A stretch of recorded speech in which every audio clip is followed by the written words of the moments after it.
누가 거짓을 퍼뜨리는가? 김기현 전 울산시장 하명 수사 의혹에 대해서요. 청와대 행정관이 제보받았다는 거에 하나 더 비위 의혹을 얹었다는 보도가 나오자 청와대가 다시 발끈했습니다. 워낙 청와대가 요즘 브리핑이 많아지고 있죠. 그렇지만 논란은 따라서 더 많아지고 있습니다. 하나하나 짚어보도록 하겠습니다. 먼저 2018년 1월로 넘어가 보도록 할까요? 무엇보다도요. 지방선거를 앞둔 아주 민감한 시절이었죠. 장 소장님. 네. 청와대 앞에서 이 식당에 당시에 시장에 나가려고 하는 예상자와 그리고 청와대 행정관이 만났다는 게 어떤 내용이어서 이렇게 시끄럽습니까? 그러니까 송부시장이 A 행정관을 만났던 지난 1월은 그 송부시장이 청와대에 이 김기현 시장과 관련된 이러이러한 비리가 있다라고 제보하기 3개월 전이거든요. 뒤였죠. 3개월 뒤입니다. 네. 그리고 송부시장은 그 김기현 시장 측근과 관련해서 참고인으로 네. 조사받던 시기였어요.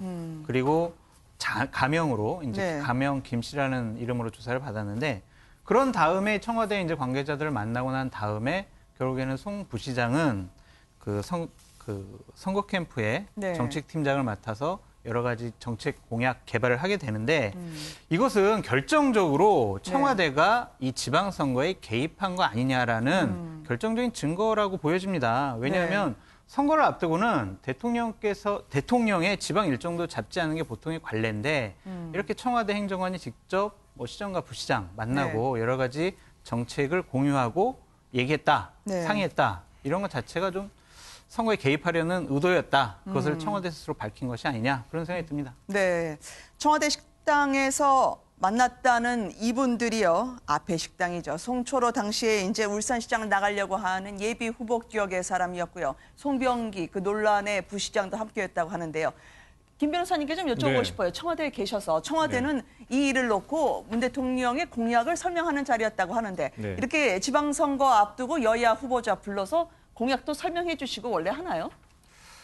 균형발전비서관실 행정관이 만났다는 것인데 균형발전비서관실이 챙겨야 되는 것은 지역의 공약들이 어떻게 진행되고 있는지 그것을 잘 실현할 수 있도록 챙기는 역할이 균형발전비서관실 행정관의 일입니다. 그렇다면 지역 관련된 공약들이 어떻게 진행되는지를 그리고 실현할 수 있는 역할을 행정관이 설명하는 자리는 뭐 적법한 행정관의 업무라고 볼 수밖에 없는 부분이고 지금 문제가 되고 있는 이 울산의 공공보험 건립은 이미 2012년도에 박근혜 대통령과 문재인 대통령 후보까지도 모두 다 공약을 했던 공지의 사실입니다. 새롭게 만들어진 이슈가 아니고 그리고 울산 지역에서는 누구나가 이게 필요하다고 인정했던 사안입니다. 만약에 공직선거법 위반이나 선거 개입 문제가 된다고 한다면은 이 행정관이 있지도 않는 새로운 어떤 아이디어를 내서 선거 공약을 만들었다고 하면은 뭐 문제가 될 수 있겠습니다만은 기존의 대통령의 공약을 설명하는 자리였고 그 대통령 공약이 어떠한 것인지를 설명드리는 자리였다고 한다면은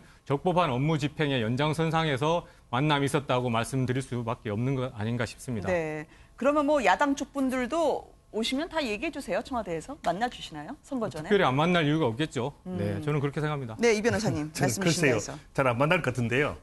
일단 시기적으로 좀 문제가 있다. 무슨 뜻이냐면 좀 전에 말씀드렸지만 기본적으로 그 몇 개월 전에 이미 김기현 전 시장에 대한 어떤 제보를 했고요. 전체적으로 봐서 선거 개입 문제가 되는 와중에 1월 달에 다시 만났다는 것이 문제가 되는 것인데 그럼 여당 과연 그 당시에 야당 후보자가 만나자고 하면 만났을 것인가? 저는 그렇게 보지 않습니다. 그리고 또 설명을 왜 한쪽 후보에게만 합니까? 다른 후보에도 하려면 같이 하면 얼마나 좋았습니까? 예를 들어서 그렇게 은밀하게 만날 것이 아니라 이런 선거 공약에 있어 이런 부분들을 설명을 하면 참 좋을 텐데 따로 청와대 행정관이 따로 가서 선거 참모와 그리고 그 당시 문제되고 있는 송 부시장까지 포함을 해서 이 만나는 들 자체가 오히려 이런 의심을 충분히 사기에 충분하다라고 밖에 볼 수 없는 거고 만약에 깨끗했다면 청와대 행정관이 아니라 보건복지부나 혹은 행정안전부 이런 담당 부서에서 만났으면 아무런 문제가 없을 겁니다. 근데 굳이 청와대 행정관이 만났다는 거 아니에요? 그렇다고 한다면 이건 선거 개입에 그 앞뒤 관계를 전체적으로 다 종합적으로 보게 된다면 선거 개입을 조직적으로 하게 되었다라고 하는 그런 일련의 하나의 과정이라고밖에 의심할 수밖에 없는 구조가 된다고 봐야 될 것입니다. 한 가지만 덧붙일게요. 김기현 울산시장님도 2017년 6월 달에 대통령 주재 시도지사 간담회 때 공공병원 건립이 필요하다, 적극적으로 추진해달라 하는 건의를 했다는 것은 뭐 또 팩트죠. 그렇게 말씀드리겠습니다. 아무래도 이제 여권의 후보이기 때문에 프리미엄 있는 게 아니었느냐라는 의혹이었었는데요. 송병기 부시장에 대해서 검찰이 대대적으로 압수수색을 하고 또 소환 조사를 하지 않았겠습니까? 이분의 동선이 이 문제의 키가 될 거라고 생각하는 것 같은데요. 송병기 부시장의 이야기와 함께요. 과연 일반적인 사안을 제보했다? 함께 들어보시도록 하겠습니다. 김기현 전 울산시장 측근 비리 사건은 이미 2016년부터 건설업자 김모 씨가 북구 한 아파트 시행과 관련하여 수차례 울산시청과 울산경찰청에 고발한 사건이었고 수사 상황이 언론을 통하여 울산 시민 대부분에 다 알려지는 상태였습니다. 그 시중에서 떠돌던 일반적인 얘기라는 말 자체가 순 거짓말이고요. 네. 그거 보니까 대부분의 울산 시민이 알고 있는 얘기라 그랬는데 대부분의 울산 시민 중에 아는 사람이 단 한 명이라도 있는지 모르겠고요. 네. 이거 의도적으로 뭐 송병기라는 사람이 입수를 했다 그러던데 그 말도 그러니까 서로 안 맞는 말 같고요. 네네. 실제로 자기가 뭘 제보했는지 아무도 모르던 걸 자기가 지어내서 만든 거니까. 아, 지어낸 거다 이렇게 보세요, 시장님? 그거 다 무혐의 됐잖아요. 제보한 전부 다가요. 전부 예. 조작한 혐의를 만들어낸 거죠. 예. 김종욱 교수님께 좀 여쭤봐야 될 것 같아요. 지금 부시장이 과연 그 안에서 선거 전에 어떤 역할을 했길래 이렇게 시장이 줄 수 있는 가장 높은 위치에 올라갔을까? 그리고 검찰이 차명 전화뿐만 아니라 경찰에서 가명까지 통한 걸 보고 뭔가 있다라고 계속 판 것 같습니다. 어떤 부분을 좀 들여봐야 되는 겁니까? 일단 뭐 그 부분과 관련해서는 이미 그 박맹우 전 울산시장 때부터 예를 들면 능력을 좀 인정받았던 것 같아요. 기본적으로. 네. 왜냐하면 견설교통국장까지 했으니까요. 저는 이제 문제는 뭐냐면 이런 능력의 문제와 무관하게 소위 그 이전에 박맹우 이후에 김기현 울산시장과 나름대로 안 좋은 관계 속에서 헤어졌다고 얘기를 하게 된다면 네. 그런 상황들을 감안해서 소위 송철호 캠프에서도 이분에 대해서 좀 적정한 방식으로 이분들을 갖다 활용을 했어야 되는데 누가 본다고 하더라도 정책과 관련해서 가장 중요한 역할을 담당을 했었기 때문에 네. 그 문제에 관련해서 지금도 이런 사태가 벌어지게 되는 원인 중에 하나라는 생각이 드는 거고요.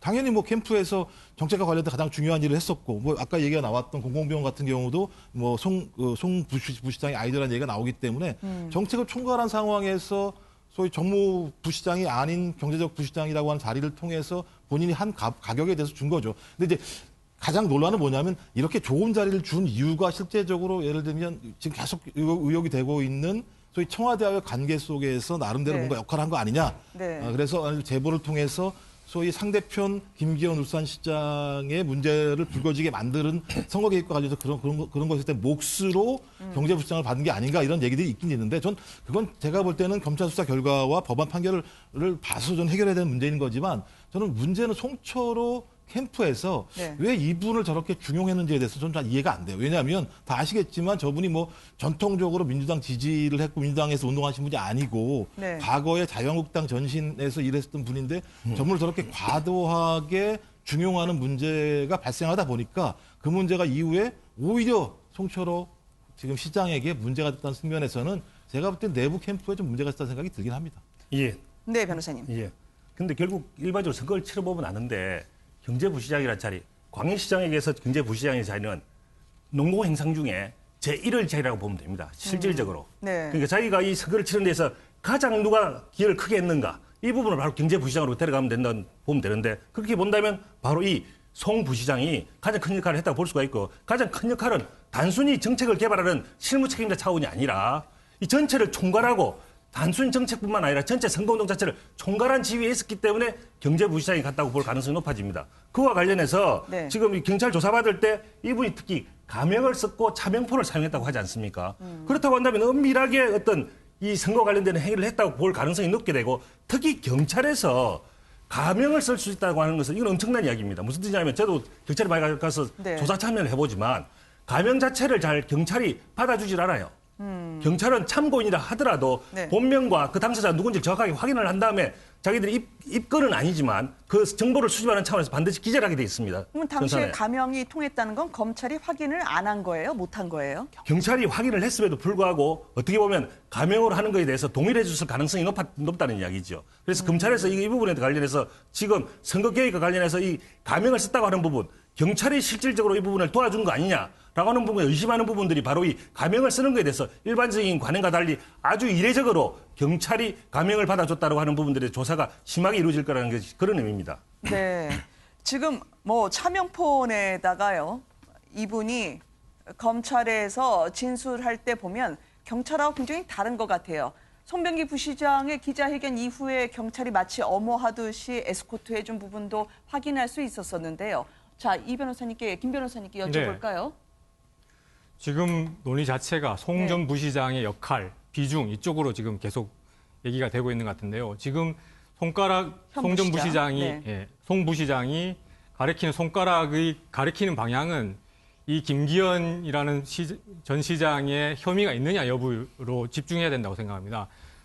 달을 가리키고 있는 손가락에 지금 집중하고 있는 모습이라고 보여지는 거죠. 근데 검찰에서 무혐의 판정 나오지 않았어요? 그래서 지금 경찰에서는 수사한 결과 혐의가 있다는 의견을 냈고 검찰에서 무혐의가 났습니다. 최종적으로는 검찰의 의견이 맞는 것으로 형식적으로는 돼 있지만은 경찰에서는 승복을 못하고 있는 상황이고 정말로 이 김기현 측의 비리가 과연 있는 것인지 없는 것인지는 지금 국민들도 아직은 납득을 못하고 있는 상황이라고 생각합니다. 그렇다면 검찰과 경찰이 이렇게 대립하고 있는 상황에서 공정한 제3의 어떤 판단 기관이 좀 필요한 상황이 아닌가. 아니면 적어도 검찰과 경찰이 합동으로라도 다시 이 사건에 대해서 수사를 해서 과연 이 지금 문제가 되고 있는 이 김기현 전 시장의 비리 의혹이 과연 혐의가 없는 것이고 혐의가 없음에도 불구하고 새롭게 비리 혐의를 만들어서 이것을 뭐 경찰에서 혐의 있음으로 송치했다고 한다면 그럴 때 바로 비로소 문제가 될 수 있는 상황이라고 생각합니다. 실체 판단에 대한 고민을 지금 해야 될 부분이지 이 송 부시장이 어떤 사람이냐 여기에 대해서 지금 고민하는 것은 달을 안 보고 손가락만 보고 있다 이렇게 얘기할 수 있는 것입니다. 글쎄요. 제가 보기에 쟁점은 김기현의 비리 여부가 쟁점이 아니고 김기현 광역시장의 수사와 관련돼 가지고 한명 수사는 아니냐. 즉 선거 개입이냐 아니냐. 이게 쟁점 아닌가요? 이미 김기현의 비리 여부에 대해서는 이미 무혐의 처분이 났기 때문에 결론이 난 걸로 보여지고 이 과정에서 무혐의 처분이 나게 된 결과와 관련해 가지고 결국은 그 당시 무리한 수사가 이루어지게 된 과정 결국은 하명 수사를 통해서 어떤 선거에 조직적으로 청와대에 개입한 거 아니냐라는 것이 저는 쟁점이라고 봅니다. 저희가 논의 때문에요. 좀 진전을 시키고 싶습니다. 왜냐하면 송병기 부시장이 검찰에 가서는 내가 전화로 청와대에서 요청을 하기를 알려줬다 얘기하지만 청와대는 당초에 SNS로 제보를 했다라고 해서요. 뭔가 다르거든요. 문모 행정관하고 송병기 부시장 진술이 차이가 나고 있습니다. 장소연님 보시기엔 어떠세요? 이거 대질이라도 하면서 송병기 부시장은 계속 이 청와대가 말했던 것과는 엇박자를 내면서 다른 목소리를 내고 있거든요. 그렇습니다. 그러니까 먼저 송병기 부시장 같은 경우에는 내가 먼저 제보했어라고 하면은 본인에게 상당한 이제 법적으로 문제가 생길 거라고 생각이 들어요. 그러니까 청와대에서는 뭐 청와대 민정비서관 행정관이 뭐 송 부시장으로부터 제보받은 거다라고 했지만 송 부시장은 아니 물어보길래 나는 얘기를 해준 것이다라고 이제 사실관계를 얘기한 거겠죠. 이 당시에 보면은요, 그 선거를 앞두고 대략 12% 정도 김기현 시장이 앞서고 있었거든요. 근데 이러한 비리, 그다음에 수사 이런 것들이 대대적으로 보도되면서 저 사람은 안 되겠구나라고 해서 여론이 확 뒤집혔습니다. 그리고 광역단체장 뭐 여론조사, 일 잘하는 사람 여론조사를 해보면 김기현 씨는 항상 1, 2등을 다투고 있었거든요. 근데 이러한 비리 혐의 때문에 당선에서 당선을 뺏긴 것이다. 본인은 억울하다 이렇게 얘기를 한 건데 이것은 정말 있어서는 안 될 부정선거 개입이다. 공권력을 동원한 부정선거 개입이다. 이 청와대나 또한 뭐 송철호 현 시장이 어떠한 말로 거짓말을 하더라도 검찰 수사로 이거는 밝혀지게 돼 있다. 그렇게 보여집니다. 거짓 해명 의혹 때문에 더 사안이 커지고 있었었는데요. 하명 수사 의혹이 커지면서 청와대가 웬만한 사안은 다 반박하는 자세로 브리핑을 쏟아내고 있습니다. 기대한 만큼 효과가 있었을까요? 먼저 한번 들어보시도록 하겠습니다. 2017년 10월경 당시 민정비서관실 소속 행정관 A씨가 제보자로부터 스마트폰 SNS를 통하여 김기현 전 울산시장 및 그 측근 등에 대한 비리 의혹을 제보받았습니다. 외부 메일망의 제보 내용을 문서 파일로 옮겨 요약하고 일부 편집하여 제보 문건을 정리하였으며 그 과정에서 새로이 추가한 비위 사실은 없습니다. 왜 그렇게 자기들이 무슨 검찰 대변인도 아니고 민주당 대변인도 아니고 예. 피의자들 대변인도 아닌데 예. 그렇게 시시콜콜 뭐 이렇다 저렇다 하다가 오히려 더 의혹을 증폭시키게 하는지 저는 제발 좀 청와대는 수사를 지켜보고 검찰은 빠른 시일 내에 명확한 의혹을 밝히기를 바란다. 이 정도에서 좀 입을 닫았으면 좋겠어요.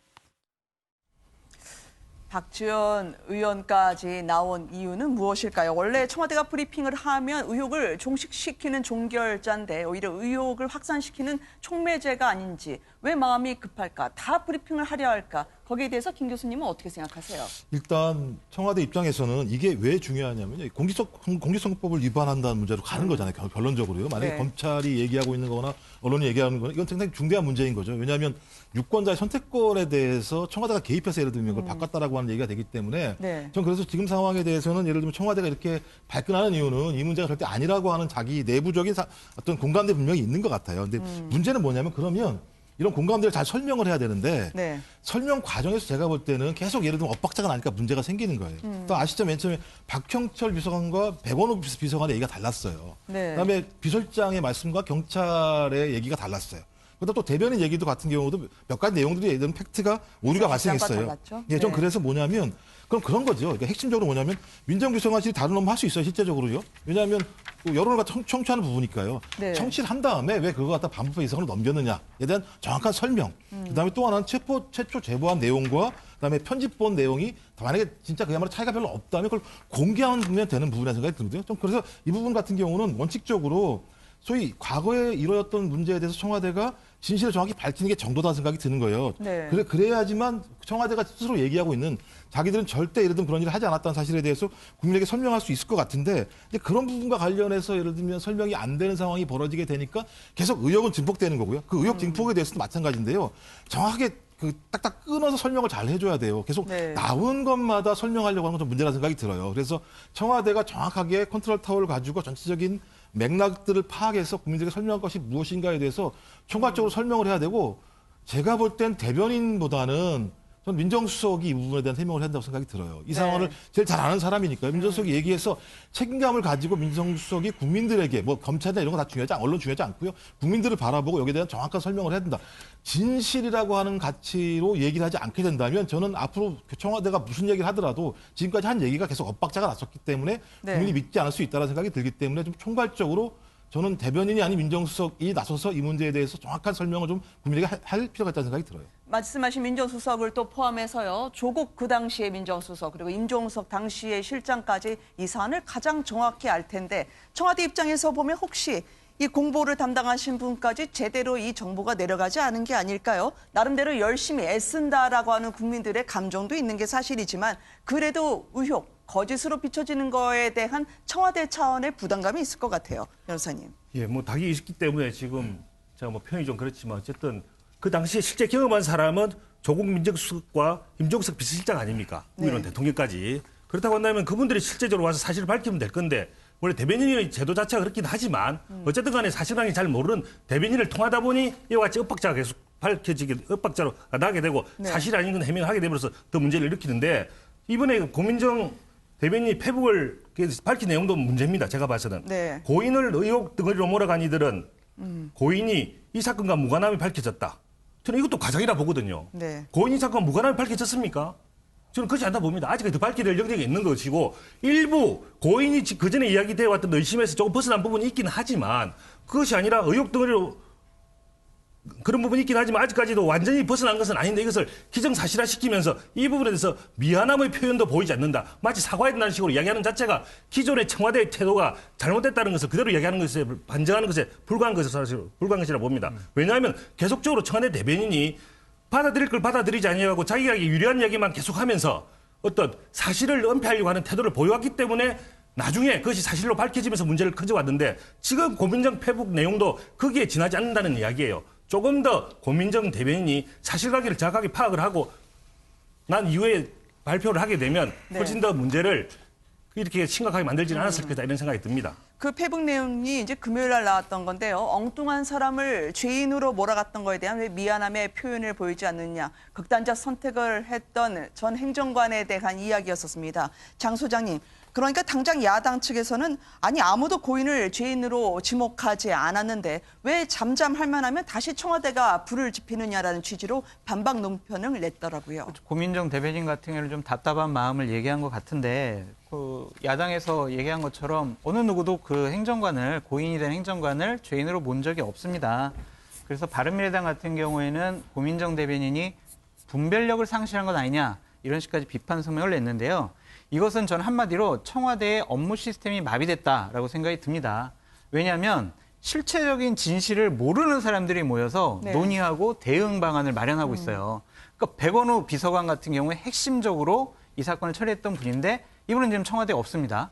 그리고 이 사건을 같이 백원우 비서관이랑 했던 게 박형철 비서관인데 네. 이분은 백원우 비서관이나 청와대와 다른 얘기를 지금 하고 있어요. 그렇기 때문에 이 박형철 비서관은 이 논의 구조에서 지금 빠졌을 가능성이 높습니다. 네. 그렇기 때문에 모르는 사람들이 모여서 우리는 관계없어라고 실체적인 진실을 밝히지 못하니까 자꾸 이상한 얘기가 나오고 네. 사실이 아닌 얘기를 하게 되는 것이죠. 네. 지금 속보가 들어왔습니다. 북한이 어제 서해 위성 발사장에서 중대한 실험을 했다고 하는데요. 한창 이 트럼프 대통령과 북한 유엔 대사 간에 이제 협상 테이블에서 비핵화 이슈를 내려놓겠다라는 발언. 트럼프 대통령은 놀라울 것이라는 발언과 함께요. 지금 한창 긴장이 고조되고 있는데 과연 이 실험이 미사일인지 아니면 ICBM에 준하는 더한 위험을 갖고 있는 건지는 확인은 아직 되고 있지 않습니다. 자, 한반도 상황이 어떻게 될지요. 다시 도루묵처럼 되는 건 안 돼야 될 텐데요. 저희가 속보가 또 추가로 나오는 대로 전해드리도록 하겠습니다.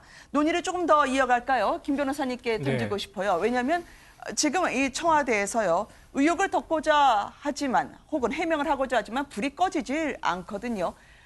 검찰 수사를 보면은 관련된 비서관들 서로 폭탄 돌리기를 하면서 내가 아니라 그가 의견을 냈어요. 혹은 그가 결정을 했어요라고 하고 있는데 어떻게 끊어야 되겠습니까? 지금 사망한 특감 반원에 대해서 지금 고민정 대변인의 페이스북 글이 지금 화제가 되고 있는데요. 네. 거기에 대해서 지금까지 사망한 특감 반원이 압박을 받았던 것은 혹시 울산에 내려간 것이 고래고기 때문이 아니라 하명 사건에 대해 수사 점검 차원 내려간 거 아니냐 이런 의혹을 사실 받고 있었던 건 맞습니다. 그런 의혹이 부담이 됐던 것이고 그렇지만은 그런 것과는 반대되는 상황들이 지금 계속 나오고 있는 것이죠. 청와대 공개한 보고서를 보면은 민정수석실 자체 조사라는 보고서가 나와 있고 홍익표 대변인이 공개한 바에 따르면은 5쪽짜리 보고서에 백 수사관이 그 내용을 정리한 것이 있는데 네. 일자별로 고래고기 관련된 사건의 진행 경과, 검찰, 경찰, 해경을 네. 만났다는 그 인터뷰한 내용들이 다 담겨 있습니다. 이런 자료들이 드러난 것을 봐서 이 사망한 특감 반원이 하명 수사를 지휘하러 갔다 이런 의혹은 전혀 사실이 아닌 것이고 그런 혐의의 근거는 전혀 없다는 것을 안타깝게 생각할 수 있는 것이죠. 그게 저는 별 문제는 없다고 생각하는 것입니다. 지금 청와대에서는 추가로 특히 수사 하명으로 내려뜨린 거 아니냐. 청와대 행정관이 제보를 받았다곤 하지만 추가로 당시에 울산시장의 비위 혐의를 더했다라는 거에 브리핑을 또 했습니다.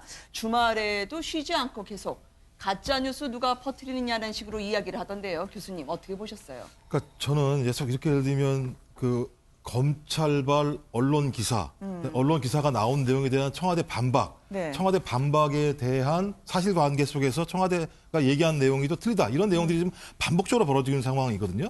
그래서 핵심적으로 뭐냐면 이 일이 실제로 벌어진 건 어떤 형태로든지 송병기 부시장이 제보를 했고 그 제보한 내용을 문무 행정관이 네. 그 내용을 정리를 해서 민정비서관에게 보고를 했고 민정비서관은 반부패 비서관실에 얘기를 해서 반부패 비서관 경찰로 갔다라는 내용 아니겠습니까?